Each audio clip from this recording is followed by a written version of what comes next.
Hello friends, मेरा नाम है Namit Agarwal and welcome to my channel Desi Angrez. आज मैं जिस टीवी सीरीज़ का रिव्यू करने वाला हूं वो स्मॉलविल ख़त्म होने के बाद शुरू हुआ था। 2011 में स्मॉलविल ख़त्म हुआ था और 2012 में ये टीवी सीरीज़ स्टार्ट हुआ था। तो इसके बारे में मैं आप लोगों को इंट्रोडक्शन दे देता हूँ। इस सीरीज़ का नाम है एरो। एरो मतलब है ग्रीन एरो, जो सुपर हीरो है जस्टिस लीग में, जैसा कि मैंने आपको जस्टिस लीग वाले एपिसोड में बताया था, उसी सुपर हीरो के ऊपर ये टीवी सीरीज़ है। ये स्टार्ट हुआ था 2012 में। इसमें टोटल नंबर ऑफ सीजन्स है 8, टोटल नंबर ऑफ एपिसोड्स है 170। पहले 6 सीजन्स में नंबर ऑफ एपिसोड्स हैं 23 और उसके बाद 7 सीजन में 22 और लास्ट सीजन में 10 एपिसोड हैं। हर एपिसोड के लेंथ ऑलमोस्ट 42 मिनट्स है और ये दिखाया गया था 2012 से 2020 के बीच में। ये क्रिएट किया था ग्रेग बर्लांटी, मार्क गुगनहाइम और एंड्रयू क्राइसबर्ग ने। और वैसे ग्रीन एरो कॉमिक्स के लिए क्रिएट किया था मॉर्ट वाइसिंगर ने एंड जॉर्ज पैप ने। इसके मेन स्टार्स हैं स्टीफन एमएल, केटी कैसिडी, डेविड रैमसी, एमिली बेट रिकर्ड्स। नेटवर्क जिस पे दिखाया गया था वो है CW और इसकी भी लोकेशंस ऑफ शूटिंग जो है वो कनाडा ही है। सेम जहाँ जहाँ स्मॉलविल की शूटिंग हुई है ऑलमोस्ट वहीं पर शूट किया गया है। और हाँ, वैंकूवर फिल्म स्टूडियोज में भी वहाँ शूटिंग हुई है। जॉनर इसका super hero, action, adventure, crime. ये सब इन्फॉर्मेशन एज यूजुअल आपको IMDb पर मिल जाएगी, लिंक मैंने डिस्क्रिप्शन में डाल ही दिया है। और हाँ, जिन्होंने मेरे चैनल को सब्सक्राइब नहीं किया है वो जल्दी से मेरे चैनल को सब्सक्राइब कर लीजिए ताकि आप और भी टीवी सीरीज़ के रिव्यू देख सकें। अब मैं इसके डिस्क्रिप्शन की बात करता हूँ। एक बहुत ही अमीर बाप की बिगड़ी औलाद है जिसका नाम है ओलिवर क्वीन। वो अपनी बोट सहित समुद्र में गुम हो जाता है और जब वो वापस नहीं लौटता कई सालों तक तो उसे मरा हुआ समझा जाता है। लेकिन फिर वो 5 साल बाद वापस आता है। उसकी पर्सनैलिटी और थॉट्स में अब काफ़ी चेंज आ चुका है और वो स्टार सिटी को क्राइम फ्री करना चाहता है, इसलिए वो ग्रीन एरो बनता है। तो अब कहानी की बात करते हैं। इसमें ओलिवर क्वीन एक लियान यू नाम के आइलैंड पे फंस जाता है और वो आइलैंड नॉर्थ चाइना सी में बताया गया है इसमें। फिर 5 साल बाद जब वो वापस आता है तो उसका एक ही मकसद है कि स्टार सिटी को क्राइम से पूरा फ्री कर देना है। और उसके वेपन्स ऑफ चॉइस है बो एंड एरो, यानी कि धनुष बाण जिसे हम हिंदी में कहते हैं। उसका साथ बहुत सारे लोग देते हैं उसके इस मकसद में, जैसे कि जॉन डिगल जो कि एक फॉर्मर सोल्जर रह चुका है आर्मी में, फेलिसिटी स्मोक जिसे एक IT एक्सपर्ट और स्किल्ड हैकर दिखाया गया है, एक पुरानी किलर है सारा लैंस, ओलिवर की बहन थिया और ओलिवर की एक दोस्त लॉरल लैंस जिसे लॉयर दिखाया और उसने ब्लैक कैनरी वाले सुपर हीरो का किरदार निभाया इसमें। पहले 5 सीजन्स में ओलिवर के साथ आइलैंड पर क्या क्या हुआ उसके फ्लैशबैक चलते रहते हैं along with the current story line. तो हर सीजन में एक साल दिखाया है और ओलिवर ने 5 साल लियान यू पर कैसे बिताया है वो सब फर्स्ट 5 सीजन्स में कवर हो जाता है। उसके बाद 6 सीजन में फ्लैशबैक या फ्लैश फॉरवर्ड्स कुछ भी नहीं है। उसके बाद 7th सीजन में फ्लैश फॉरवर्ड्स दिखाए गए हैं जिसमें फोकस किया है ओलिवर के बच्चों पर। और इस सीज़न में भी करंट स्टोरी लाइन के साथ साथ फ्लैश फॉरवर्ड चलते रहते हैं और प्रेजेंट इवेंट्स यानी कि जो करंट इवेंट्स है वो कैसे इफेक्ट करते हैं फ्यूचर को वो भी एक्सप्लोर किया गया है। बहुत सारे विलेंस आएंगे इसमें, जैसे कि राज अल घुल, डेथ स्ट्रोक। और हाँ, ये दोनों विलेंस आपने बैटमैन में भी देखे होंगे। तो एक्चुअली ग्रीन एरो और बैटमैन के विलेंस कॉमन है, ये ऐसा कॉमिक्स में भी दिखाया है कई बार। और भी ढेर सारे विलेंस आएंगे जो कॉमिक्स में मेंशन है। और भी कुछ इसके बारे में बातें बता देता हूँ आप लोगों को। एरो शुरू होने के बाद 2014 में फ्लैश भी शुरू हुआ था। उसका रिव्यू भी मैं आप लोगों को आगे के एपिसोड्स में दूंगा।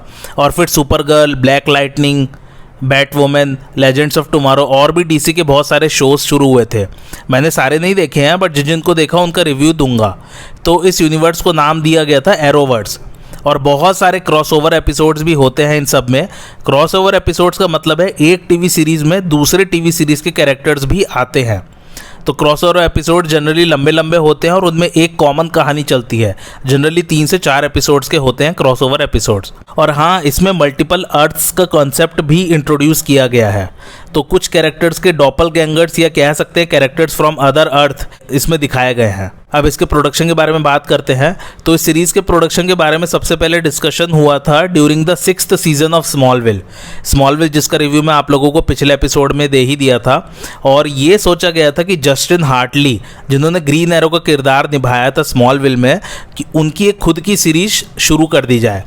बट जस्टिन हार्टली ने रिफ्यूज़ कर दिया क्योंकि उनका मानना था कि स्मॉलविल ने जो पॉपुलैरिटी और सक्सेस हासिल किया है पहले 5 सीजन्स में उसकी वो रिस्पेक्ट करते हैं और अपनी खुद की एक सीरीज स्टार्ट करके वो स्मॉलविल से स्पॉटलाइट नहीं छीनना चाहते, और वो भी सिर्फ 2 अपीयरेंसेस के बाद स्मॉलविल में। एनीवे वो आइडिया वहीं स्क्रैप कर दिया गया, लेकिन अगर सीरीज बनती तो उसको Stephen S D Knight lead करने वाले थे, जो बाद में मार्वल के डेयरडेविल नाम के शो के शो रनर बने। ये डेयरडेविल वाली टीवी सीरीज़ का भी रिव्यू मैं आप लोगों को आगे के एपिसोड्स में दूंगा। एनीवे जिसने डेयरडेविल देखा है वो समझ ही सकता है कि अगर वो एरो बनाते तो और भी अच्छा बनता शायद ये वाली टीवी सीरीज़। खैर मैं इसके एक्शन की बात कर रहा हूँ, कहानी एरो की बहुत अच्छी है, लेकिन एक्शन सीन्स और अच्छे हो सकते थे, मुझे ऐसा लगता है। एनीवे 2011 में स्मॉलविल एंड हुआ, उसके बाद ग्रीन एरो की सीरीज को एकदम नए सिरे से शुरू किया गया, and that too with new actor casted as Green Arrow. और इसमें स्मॉलविल से रिलेटेड कुछ भी नहीं है, कोई कंटिन्यूटी नहीं है स्मॉलविल स्टोरी लाइन से, बल्कि इसमें टोटली न्यू स्टोरी लाइन से स्टार्ट हुआ है।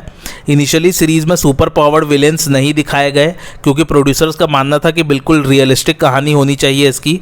The story line should connect with audiences.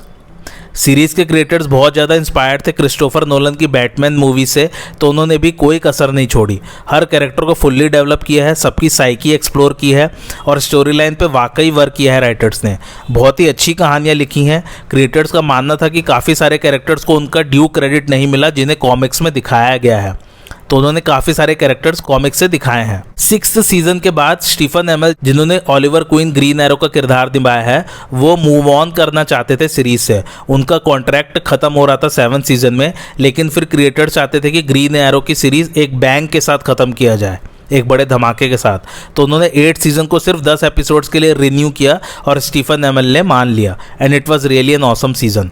Arrow का जो सूट डिज़ाइन किया गया है इसमें, सुपर हीरो वाला सूट, उसके लिए स्टीफन का कहना था कि अगर वो सूट खुद पहन सके सेट पर बिना किसी की हेल्प के, then audience will believe in the suit and it will feel more realistic.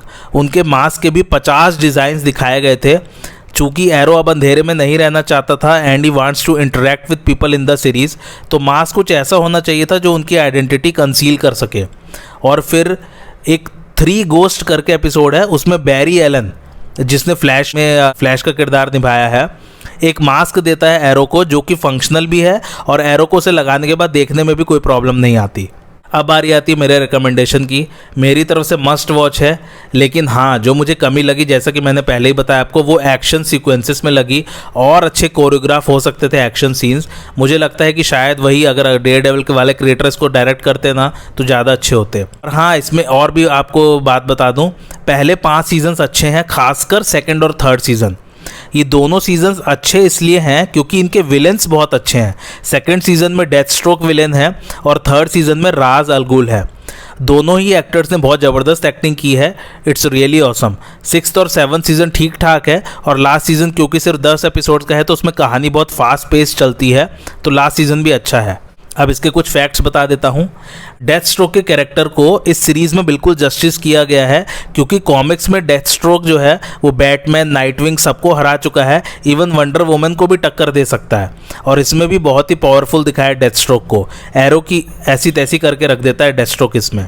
Second fact ये है कि फेलिसिटी स्मोक का कैरेक्टर, जिसे एमिली बेट रिकर्ड्स ने प्ले किया है, उनका रोल सिर्फ एक एपिसोड के लिए लिखा गया था, लेकिन उनके कैरेक्टर को इतने पॉजिटिव रिव्यूज़ मिले कि फिर उन्हें रिकरिंग कैरेक्टर बना दिया गया। तीसरा फैक्ट यह है कि जैसे कि मैंने स्मॉलविल में भी बताया था कि लूथर मैंशन में एरो की भी शूटिंग हुई है, उसे इस सीरीज़ में क्वीन मैंशन दिखाया गया है। चौथा फैक्ट यह है कि जॉन डिगल का कैरेक्टर कॉमिक्स में नहीं था, लेकिन इस टीवी सीरीज़ के बाद उसके कैरेक्टर को भी कॉमिक्स में इंट्रोड्यूस कर दिया गया। पांचवा फैक्ट यह है कि एक एपिसोड में ओलिवर प्रिजन में होता है और उसकी शर्ट पे नंबर होता है 399471, जो कि उसके सूट के ग्रीन कलर का हेक्स कोड है। छठा फैक्ट यह है कि सीजन 1 के एक एपिसोड में ओलिवर क्वीन जॉन डिगल से कहता है, you know us billionaire vigilantes, we do love our toys. ये रेफरेंस था बैटमैन को एक्चुअली में। 7th फैक्ट यह है कि स्टार सिटी की स्काईलाइन हर एपिसोड में दिखाई जाती है। तो ये सीरीज़ जो है एक काल्पनिक सिटी में बेस्ड है जिसका नाम है स्टार सिटी। तो उसकी स्काईलाइन हर एपिसोड में जैसे शुरू होता है ना एपिसोड तो दिखाई जाती है, वो एक्चुअली कई सिटीज़ की स्काईलाइन को कंबाइन करके बनाया गया है, जैसे कि फ्रैंकफर्ट जो कि जर्मनी में है शहर, सेंटर सिटी फिलाडेल्फिया, बैक बे बोस्टन, टोक्यो जो कि जापान में, और सिंगापुर। 8वां और आखिरी फैक्ट यह है कि इसमें एक और सुपर हीरो का इंट्रोडक्शन होता है, उसका नाम है एटम। रियल लाइफ में नाम है रे पामर और उसे निभाया है ब्रैंडन रूथ ने। जी हाँ, वही ब्रैंडन रूथ जिसकी सुपरमैन रिटर्न्स करके एक मूवी आई थी 2006 में। IMDb रेटिंग की बात करें तो वो है 7.5 और ये रेट किया है लगभग 4,30,000 लोगों ने। इसकी रेटिंग जब शुरू हुआ था 8.8 थी अराउंड। मेरा रिकमेंडेशन मैंने पहले ही बता दिया है, मस्ट वॉच है, देखिए बिल्कुल अच्छी है सीरीज़। और आप किस किस टीवी सीरीज़ का रिव्यू देखना चाहते हैं मुझे कमेंट करके ज़रूर बताइए, और आज का रिव्यू आपको कैसा लगा वो भी कमेंट करके ज़रूर बताइए। और मेरे चैनल देसी अंग्रेज को लाइक शेयर और सब्सक्राइब ज़रूर कीजिए। Thanks for watching.